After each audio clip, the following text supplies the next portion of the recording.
President Trump declaring a war on the opioid epidemic. The president saying he's delivering on a promise he made in New Hampshire during the presidential primaries.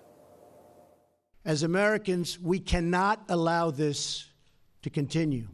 It is time to liberate our communities from this scourge of drug addiction. President Trump declaring war on the opioid crisis. We owe it to our children and to our country to do everything in our power to address this national shame and this human tragedy. Today, the president declared a national public health crisis to address opioid addiction. The decision will allow federal agencies to give more money to fighting the epidemic. The Justice Department is aggressively and really valiantly pursuing those who illegally prescribe and traffic in opioids, both in our communities and on the internet. While no additional federal funding will be automatically directed to the crisis, it will allow lawmakers to increase federal funding for the problem. I spoke to counselor to the president, Kellyanne Conway, after the speech, who says the president expects bipartisan support for those efforts. We just don't look at it as a political issue, but we're very heartened by the fact that a number of Democratic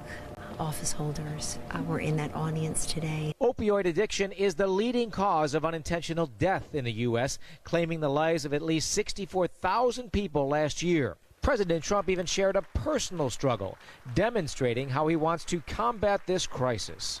I learned myself.